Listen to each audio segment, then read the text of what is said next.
प्यारंदराजाय सर्वस्वमोदिरात्र उत्तम महद्भवति सर्वस्याप्तै जय जय श्रीमन्नारायण जय श्रीमन्नारायण।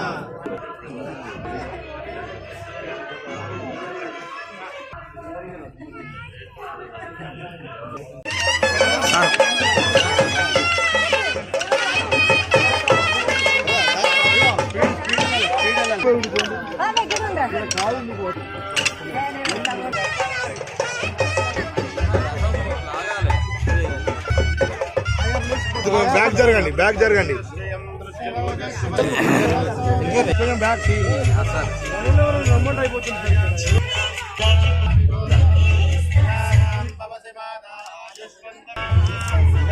నాకు కొంచెం వెనక్కి ఉండాలి మీరు.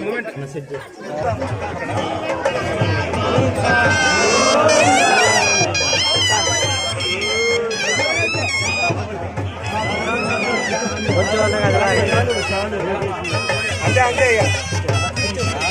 కొంచెం వెళ్ళద్దాం.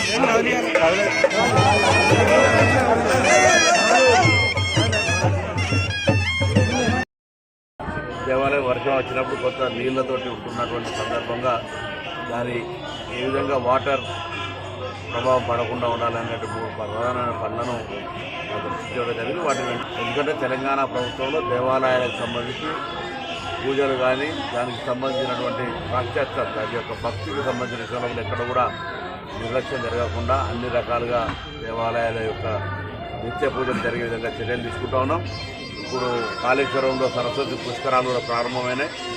అనేకమైనటువంటి మంచి ఏర్పాట్లు జరిగినాయి. భక్తులందరూ వచ్చి సరస్వతి పుష్కరాల్లో స్నానం చేయాలని విజ్ఞప్తి చేస్తున్నాం. అందుకు సంబంధించి బస్సులు ఏర్పాటు చేయడం జరిగింది. ముఖ్యంగా మహిళలు ఉచితంగానే బస్సు ప్రయాణం కూడా చేయవచ్చు. కాబట్టి సరస్వతి పుష్కరాలు మరి ముక్తేశ్వర స్వామి మన జిల్లాలోనే ఉమ్మడి జిల్లాలో ఉంది. అది ప్రాణహిత, దాని తర్వాత సరస్వతి అంతర్లీనంగా గోదావరితో కలిసిపోయేటువంటి త్రివేణి సంగమం. అక్కడ మరి స్నానం ఆచరించి ఆ ముక్తేశ్వర స్వామి శివక్షేత్రం దక్షిణాన్ని రాష్ట్ర వ్యాప్తంగా పుష్టిగా వర్షాలు పడి రైతులంతా సుఖ సంతోషాలతో ఉన్నట్టయితే రాష్ట్రం అంతా సుభిక్షంగా ఉండి అన్ని రంగాల్లో ముందుకు పోయేటువంటి అవకాశం ఉంటుంది. అందుకే వ్యవసాయానికి సంబంధించి అనేక ప్రాధాన్యత ఇస్తాను. ఆ ప్రాధాన్యత ఇచ్చే భాగంగా ఆ దేవుడి ఆశీర్వచనం కూడా ఉంటే మంచి పాడి పంటలు, సుభిక్షమైన వర్షము అన్నీ కూడా బాగుండాలని సుందరి శ్రీ వెంకటేశ్వర స్వామిలో కోరుకుంటాను.